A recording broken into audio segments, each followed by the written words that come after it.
जिले के चर्चित गढ़चिंचली साधु हत्याकांड को लेकर एक बार फिर राजनीति गर्मा गई है। कारण है, भारतीय जनता पार्टी ने इस घटना का मुख्य आरोपी बताते हुए जिस पर गंभीर आरोप लगाए थे, अब वही व्यक्ति नगर निगम चुनाव से पहले भाजपा में शामिल हो गया।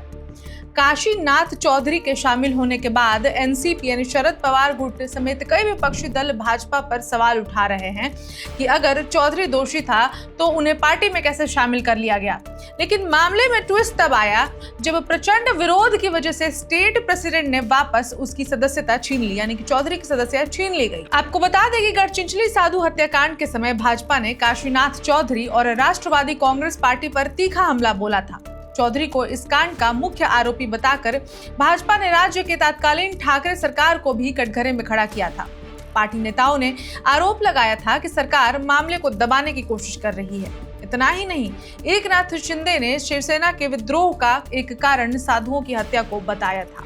उन्होंने कहा था कि साधुओं के नृशंस हत्या को देखकर मौन रहना संभव नहीं था, लेकिन उसी काशीनाथ चौधरी को भाजपा ने दहानू में शक्ति प्रदर्शन के बीच पार्टी में शामिल कर लिया तो विपक्ष ने तीखे सवाल दागे। कहा, क्या भाजपा के पुराने आरोप झूठे थे?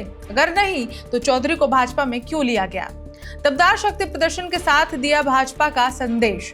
चौधरी ने रविवार को दहानू में भाजपा सांसद हेमंत सवारा और जिलाध्यक्ष भरत राजपूत की मौजूदगी में भाजपा की सदस्यता ग्रहण की।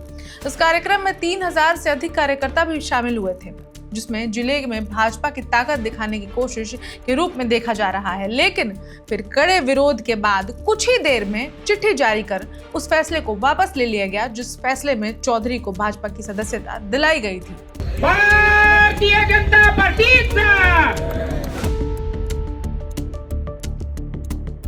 अब चलिए अंत में आपको बताते चलते हैं कि आखिर क्या था पालघर साधु हत्याकांड। आपको बता दें कि 16 अप्रैल 2002 की रात को 2 साधु और उनके ड्राइवर सूरत जा रहे थे, जब गढ़चिंचली इलाके में भीड़ ने उन्हें घेर लिया और बेरहमी से पीटने लगे और पीट कर हत्या कर दी। ये घटना राज्य भर में सनसनी का कारण बनी। पुलिस ने मामले में 200 लोगों को गिरफ्तार किया और 108 गवाहों के बयान दर्ज किए। सवाल वही है, आरोप राजनीतिक थे या सच? और क्या आने वाले चुनाव में ये मुद्दा फिर से उछलने वाला है? उस खबर में इतना ही, लेकिन उस पर आप क्या सोचते हैं हमें कमेंट करके जरूर बताएं। मैं रिचा और आप देख रहे हैं वन इंडिया हिंदी।